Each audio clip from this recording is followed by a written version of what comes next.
La deuxième ville de Taïwan, transformée en scène d'apocalypse.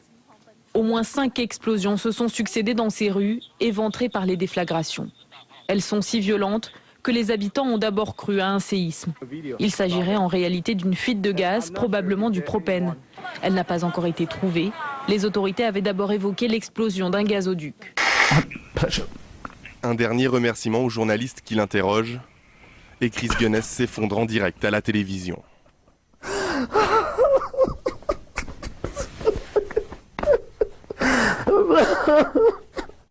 Le porte-parole de l'Agence des Nations Unies pour les réfugiés palestiniens réagit sur Al Jazeera au bombardement d'une école de l'ONU par l'armée israélienne.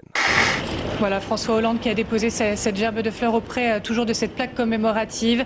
La taverne du Croissant où Jean Jaurès a été assassiné le 31 juillet 1914. Quelques jours plus tard, 3 jours plus tard exactement, la Première Guerre mondiale était déclenchée. C'est le contraire de Hollande. C'est un personnage, une intelligence engagée, tandis que François Hollande, c'est avant tout un planqué de l'esprit.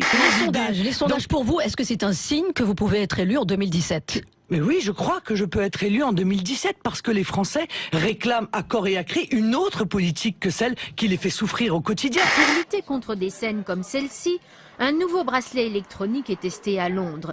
Il mesure le taux d'alcoolémie tout au long de la journée. Et pas question de récidiver. Si quelqu'un se remet à boire, même une bière, il sera appréhendé, passera devant les juges et pourra même se retrouver en prison.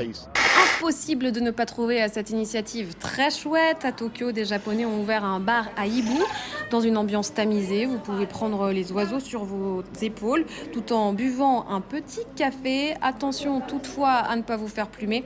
Le verre coûte quand même 15 €.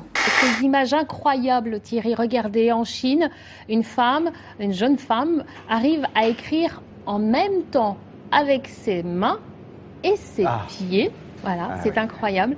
Elle écrit aussi bien en chinois qu'en lettres romaines. Shan Si-yuan, c'est son nom à cette jeune femme, a déclaré être née avec ce don et qu'elle travaille dur pour l'entretenir.